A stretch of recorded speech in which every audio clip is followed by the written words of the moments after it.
Class, Mr. Flory here. Some of you guys wanted some more dad tips on how to specifically write a letter and how to write a check, as well as do your taxes. I'm currently going to do a video on how to write a letter and a check, and I'll do taxes in another one. Alright, so let's get into this. So, the first one is your letter. Alright, so in your letter, you have a stamp up in the top right, which I drew perfectly right here. So you must have a stamp on all your letters in order for it to actually get sent out. If not, it's going to get sent back to your house. The next one is this line right here, which I put one of my friends' name, Trey Putman. This is the person that's actually getting the letter. Okay, so if you're sending it to family members, if you're sending it to a company, that's who you put their name there. Then you put their address. Right, so this is not your address, this is this person's address. Okay, so if it's Xcel Energy, or if it's a family member, it's their address. And you're going to put your street address all in one line. Okay. Once you put their street address, you then put the town. Right, so this person lives in Prairie View. And then their state, which is Illinois. For Colorado, it's CO. And if you need abbreviations, you can just look them up. And lastly is their zip code. Okay, so this makes it so that this mail actually goes to this person. All right, and you just put that right in the middle of the letter, no problem. The next part is the top left, which this is the return address. Okay, so I'm the one that's sending it, so I'm putting my name, Matt Flory. This isn't my exact street address. This is actually my old street address back in Illinois. But I'll put my street address. I'll put my town, my state, and my zip code. Right.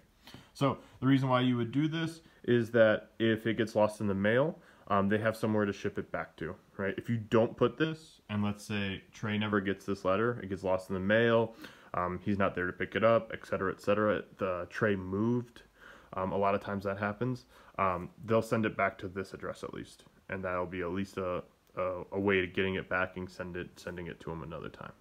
Okay. So that's basic idea of a letter, right? Very, very simple. You put the person that you're sending it to here, your stuff here in the top left.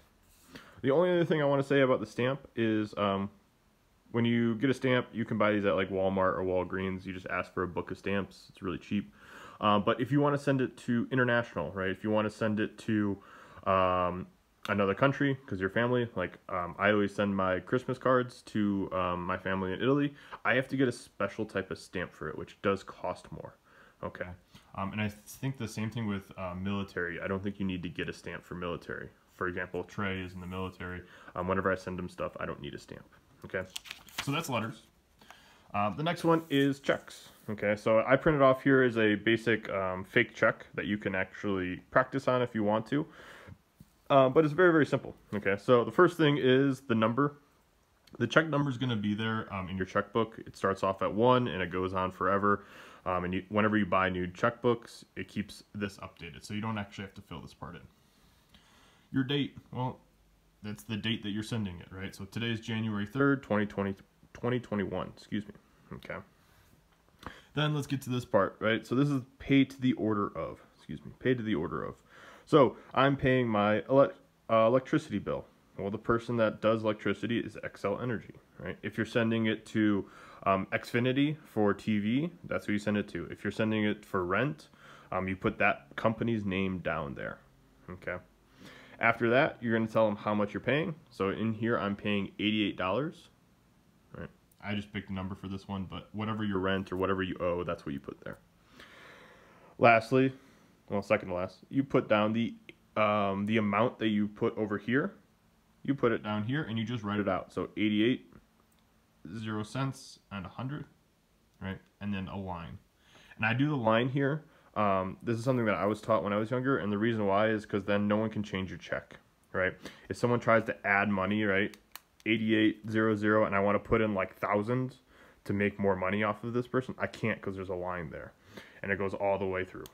Okay, so I always make sure I do the line there so that no one can change my bill and add thousands or millions or things like that, and then cast a check that's worth more, right? Because it's easy to forge, right? You could just put like a little comma where the dot is and add a 0, and then you got 88,000. When really I just wanted to pay $88. So always put that line there. And then you say for, I always put like energy bill and then I put the month. And the reason why I do this is because when they cash it, my bank, Wells Fargo, will actually like take a copy of it. And then I can, if there's ever a problem with, hey, you didn't pay your bill, I could say, no, I did. It's right here. It says energy bill January. And I've had that happen a lot this year, especially with everything going on with COVID. Probably like 4 months in a row, I've had checks that they say, I didn't pay. And I say, nope, I did right here. Look at it. And then I didn't have to pay a fee or anything like that. And the last thing is your signature, which, I mean, to me, my signature is basically a bunch of scribbles, but it's consistent scribbles, so that's how I know, right? But that's how you do a check. A couple things about your checks. You probably won't use checks a lot in your life. A lot of checks are going online, where you can set up automatic pay. It is a lot easier. I hate automatic pay, but it has become a lot easier for us with a lot of our checks. I think we only send out like two checks a week. Okay, so I don't know how much you guys will use checks in the future if that changes. But if you do checks, you're probably going to do it in college most likely, and you're going to send it for energy bill, things like that you split amongst your roommates, or if you live on your own. So knowing how to write a check is great, as well as like understanding how this exactly works, right? And then from there, you just kind of like keep a watch on it every once in a while with your bank account, make sure there's nothing going crazy. Another thing I will say with any type of bill that you pay, if there's ever a late fee, ask them if they'll take it off. I've had numerous late fees, one because checks are missed or things like that, and I've never had to pay a late fee, because every single time they're just like, yep, we'll take it off, no problem, because they'd rather keep you as a customer than make a problem. Okay, so that is one way to kind of save a little bit of money. But that's how you write your checks and your letters. And I hope this was helpful. If you guys have any questions, you guys can pop into the Zoom call and ask, and I'll be happy to help. Otherwise, I'll see you guys in the next video. Peace.